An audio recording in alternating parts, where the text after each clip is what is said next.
Assalamualaikum warahmatullahi wabarakatuh. Pertama-tama, perkenalkan nama saya Nur Hilma dari jurusan Manajemen Kampus Sekolah Tinggi Ilmu Ekonomi Makassar Maju. Pada kesempatan kali ini saya akan menjelaskan beberapa materi dari mata kuliah saya, yaitu mata kuliah PPKN. Materi ke-1 yaitu tentang NKRI.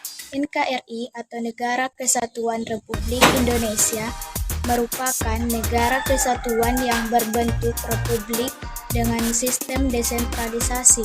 Pasal 18 Undang-Undang Dasar 1945 di mana pemerintah daerah menjalankan otonomi seluas-luasnya di luar bidang pemerintahan yang oleh undang-undang ditentukan sebagai urusan pemerintah pusat.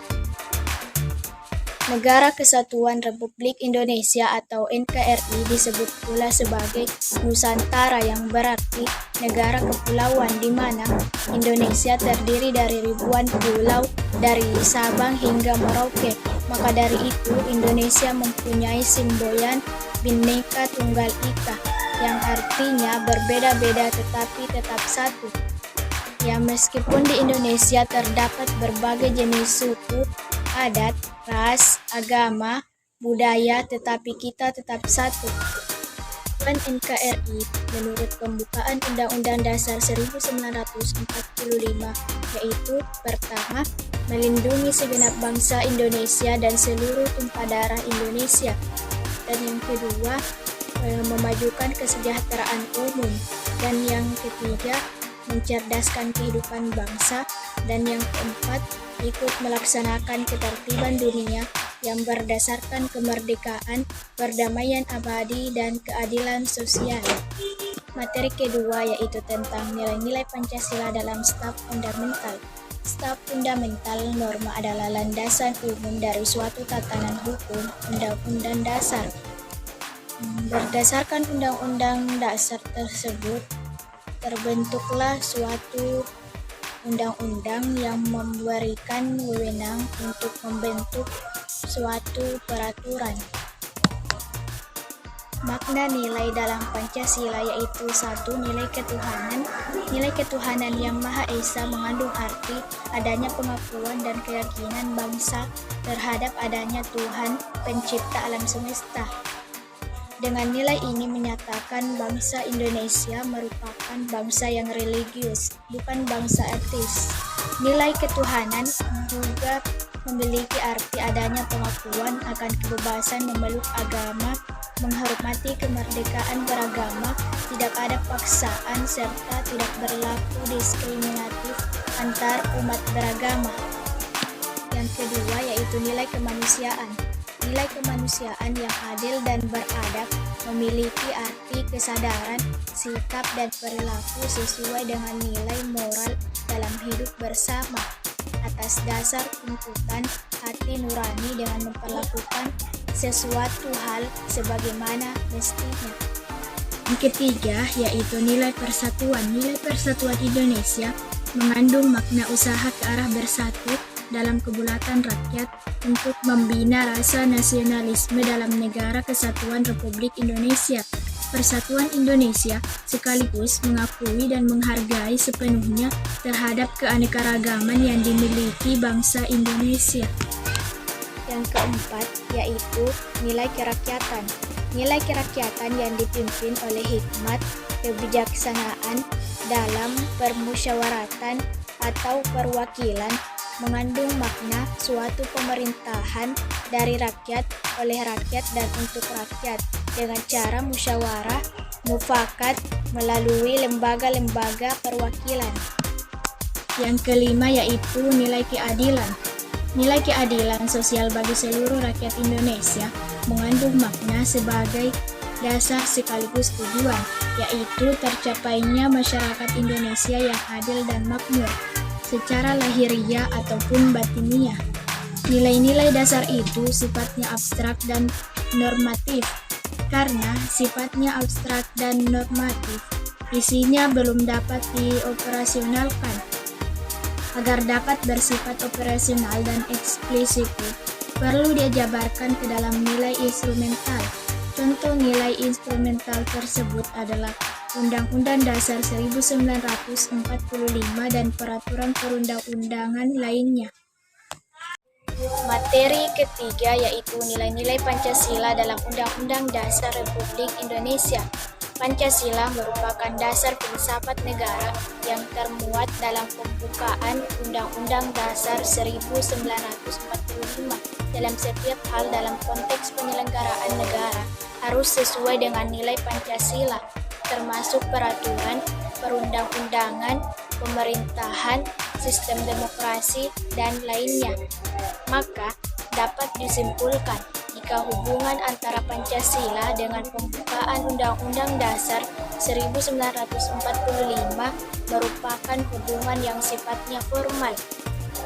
Artinya, Pancasila dijadikan dasar dalam penyelenggaraan negara, serta sebagai norma positif.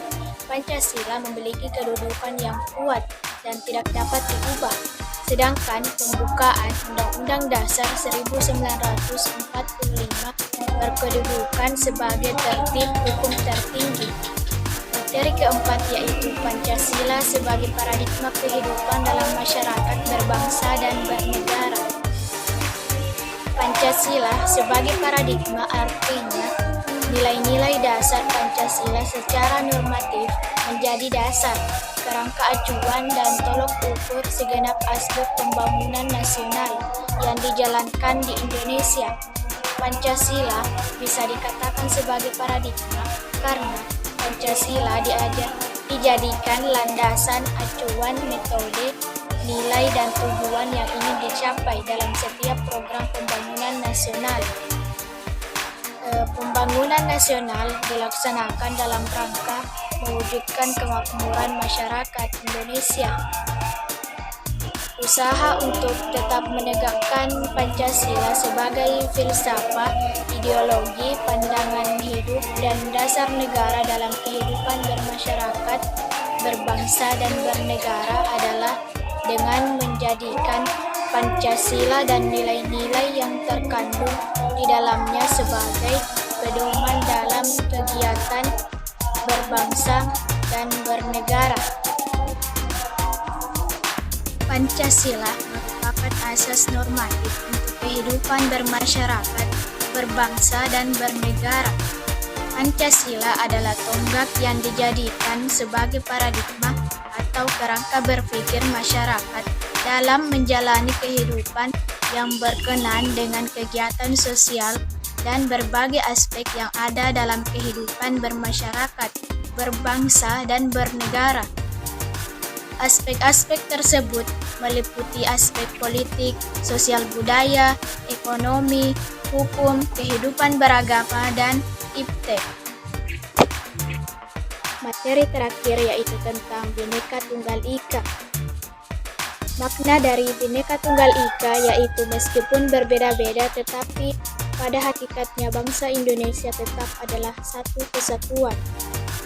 Semboyan Bhinneka Tunggal Ika menunjukkan bukti keanekaragaman Indonesia yang patut dijunjung tinggi, serta saling menghargai perbedaan.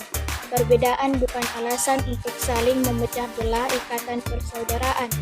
Meski sangat beragam, bangsa Indonesia tetap satu kesatuan yang tidak bisa dipisahkan. Disinilah arti Bhinneka Tunggal Ika yang sesungguhnya. Bhinneka Tunggal Ika jika diterjemahkan memiliki arti berbeda-beda tetapi tetap satu jua. Ikrar sederhana yang penuh makna ini diambil dari kitab Sutasoma karya Mpu Tantular. Manfaat Bhinneka Tunggal Ika bagi bangsa Indonesia yaitu semboyan Bhinneka Tunggal Ika mempersatukan semua suku bangsa dan menghindarkan terjadinya perang antar suku karena merasa sama-sama warga negara Indonesia. Dan yang kedua, semboyan Bhinneka Tunggal Ika berfungsi menciptakan toleransi dalam keberagaman Indonesia. Dan selanjutnya, sebagai warga negara yang baik, kita wajib mengetahui lebih banyak perihal semboyan bangsa Indonesia, Bhinneka Tunggal Ika. itulah tadi beberapa penjelasan materi PPKN dari saya. Kurang dan lebihnya mohon dimaafkan. Wabillahi taufiq wal hidayah. Assalamualaikum warahmatullahi wabarakatuh.